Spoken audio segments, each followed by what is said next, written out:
Mais le sous pas nous mawe mais le sous ko nous Jésus-Christ mais da ika ma o to me boy hwe bona khogigo na e do pono ge nous comptons Eminaï, nous comptons Eminaï ici, nous beaucoup pataquer il a créé toutes choses pour la gloire de son fils Jésus-Christ. Maouda nous bikui nous gigo viton Jésus-Christ ton.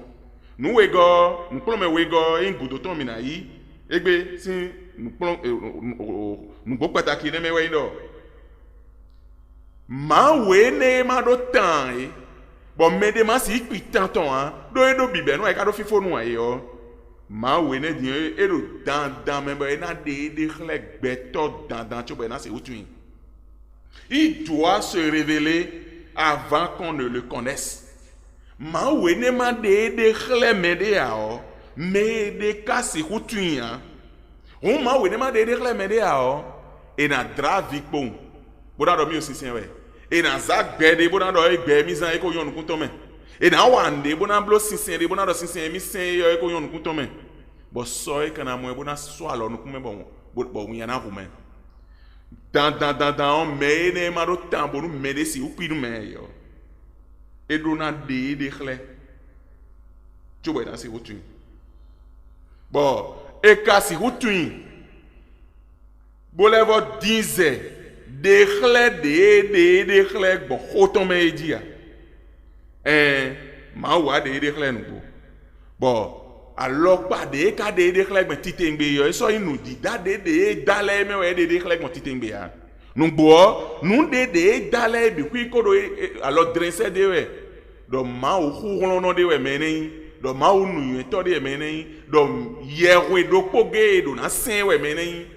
lo tra la o ma o kawa de khle gbe Jésus-Christ fils pour notre homme. Bon, miro ene mo ha de Jean chapitre nous comptons mi maman a fort on comptons. Personne n'a jamais vu Dieu. Mais debout moment au pont gbede ya. Dieu le Fils unique qui est dans le sein du Père est celui qui l'a fait connaître. Maou e vido pono e mi do to gandi me we ka mo maou je me onani. Maou e vido pono bodo akonto to me yo e we me so maou o so dozun tuntun nu me. Mais debout moment au pont gbede ya. Egbe dian mi no se mo Jésus mo maou bo gbetole don ko ton ye bono do susu ton khoe bono lebo susu ton khoe so rugan do ta nu me de voler lo me ka se mo maou yan do no se mo maou wa e si mo maou bo gan gbede ya. Mais debout moment au pont gbede ya. Mais do poge mo maou do ete tout do so maou ni nou e bi khado jamais dire do lido. Dieu le Fils unique maou e vido pono maou ton yo e do pono ge boda kon maou ton me yo e do pono ge we tun maou bo aso maou so do zun tun nu gbetole on we ne do yin do mais debout e ma ton Jésus-Christ ayo e tu maou e mi de we di do e a ho we di do e men de bo e ma ton Jésus-Christ ayo tu ma wa do ne ke na le wa tu ma o gbe din adavo e ma tu ma o bon me di we ma o de khlegbon e me do ko di e ka de khlegbon yo Jésus-Christ e do me do ko di de khlegbon Jésus-Christ do Jésus-Christ do ko no wa ma o bo do akonton men bo bon ye di e de khle ye we ko mi na se bi fi yo do ko so ma o bo se o de ma o khle ya. Jésus-Christ do pono ge we de me mawo eyin khlegbe o mawo de we bokada ga nu lili gbetole ton bi alors pare bo onu yen gbetole ton nu yen kwiti gbetole ton o zinzi gbetole ton si hude mawe ye we de mawo titengbe yo e si de khleya no uzombo nu mi ple do fi de vlafo bonu bible da lo mi to me we a bon mi do mi Jonas ma we ne on mi ne gun bible bo do to nu e do e ma ho de mai mo mi si hutu ma u pere ya ni do mi na do to nu yen gbetole ton kwiti titengbe bo e do to do e no atidi nu e bo so gbe do hun be do to do e no mo do an e jolo ganji lo nu yen ton bi ku ye ka ti tadu do hun do ma u senu kan nous yuen do poge diwe na gbombo tu mawe yo ewe Jésus Christ vido podonton mais ton Jésus Christ yo et ton mawe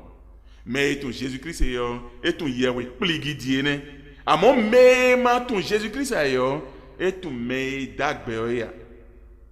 mais ton mais Jésus Christ ni boda zode wa wa epo yo et ton mawe amon nous amatu mais Christ ni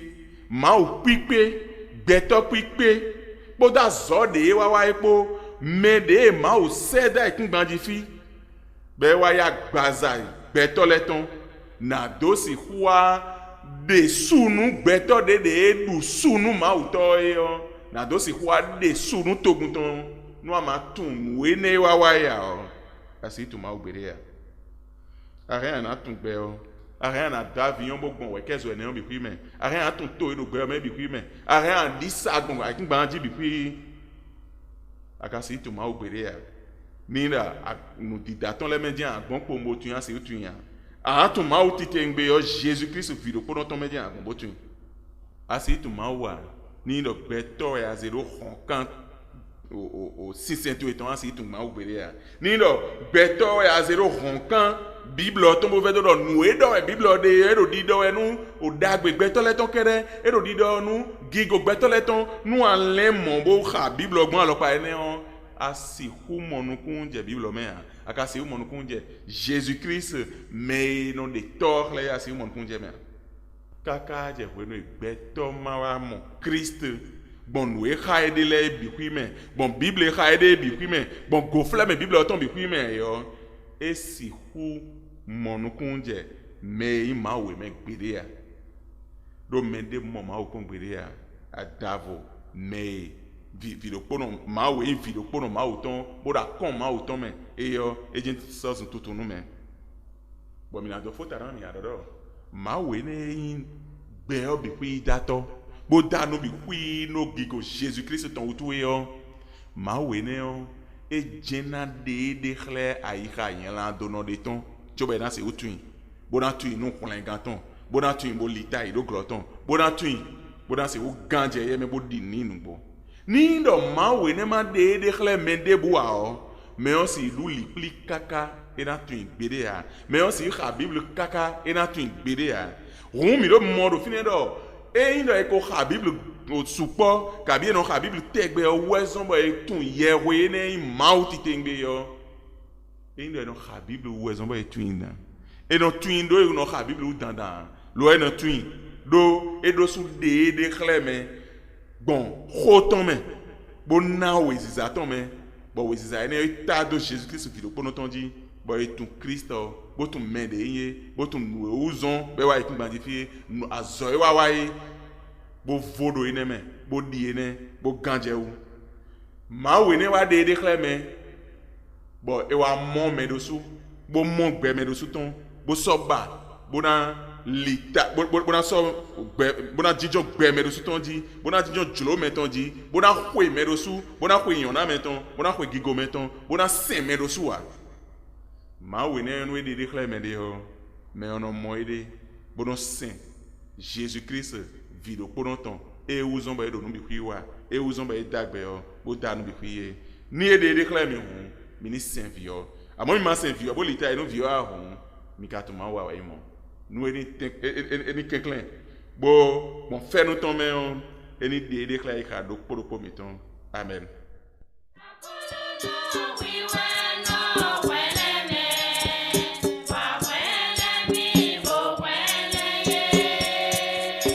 mi drona leva monokun jeme de di mi ngam na yelo alokan 66 35 34 63 Kabi 95 36 83 12 Kabi 68 56 52 91